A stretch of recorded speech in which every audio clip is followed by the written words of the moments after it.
जय महाराष्ट्र.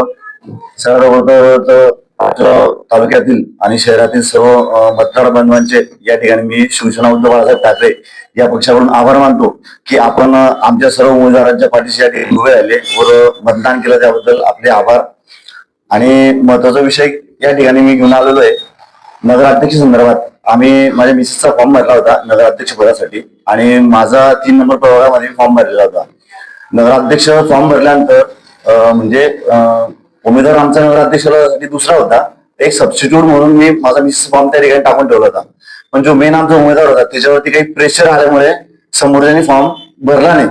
मग माझा फॉर्म तिथे मिसेसचा लागला, पण माझी आर्थिक परिस्थिती नसल्या कारणाने काय झालं आणि माझी मानसिकता पण त्या गोष्टीला मी तयार नव्हतो की आपण नगराध्यक्ष एवढं मोठं लढू शकतो, लढू का बाबा या लोकांच्या एवढं मातबर आहेत बसून आपल्या समोर. त्यासाठी मी जी माघार घेतली याच्यामध्ये कोणी माझ्यावरती आरोप झालेत. माघार घेतल्यानंतर बरेच लोकांनी आरोप केले की 15 लाख घेतले, 20 लाख घेतले, 25 लाख घेतले. हे आरोप पूर्णपणे खोटे आहेत.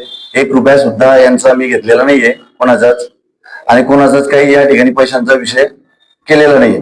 फक्त या ठिकाणी माघार घेतल्यानंतर माझी या ठिकाणी खूप चांगल्या प्रकारे बदनामी केली या लोकांनी. काय या बदनामीचं उत्तर त्यांना मी दिलेलं आहे आणि पुढे मी तुम्हाला बोलतो बाकीच्या गोष्टी ज्या आहेत त्या. आताच बोलले की तुमच्या एका कॅन्डिडेटवर दबाव कोणी आणला? हा, दबावाचा जो विषय आहे तो तुम्ही आतला विषय तुम्हाला सांगू नाही शकत. काय त्याच्यामुळे तो जो उमेदवार फॉर्म भरला तो पोहोचलाच नाही आमच्यापर्यंत. आणि ज्यावेळेस आम्ही फॉर्म भरला, सगळ्यांचे उमेदवारांनी फॉर्म भरला, तर तिथे आम्हाला वरून सांगण्यात आलं किंवा तुम्हाला काहीतरी आर्थिक मदत आम्ही देऊ, पक्ष आम्हाला आर्थिक मदत करेल.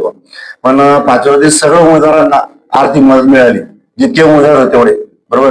फक्त एकमेव असा उमेदवार मी काय की ते मला पक्षाकडून कोणतीही आर्थिक मदत मिळालेली नाही, 1 रुपया पण नाही. इथे जस्ट माझ्या बाजूला बसलेले तुम्ही यांना विचारू शकता.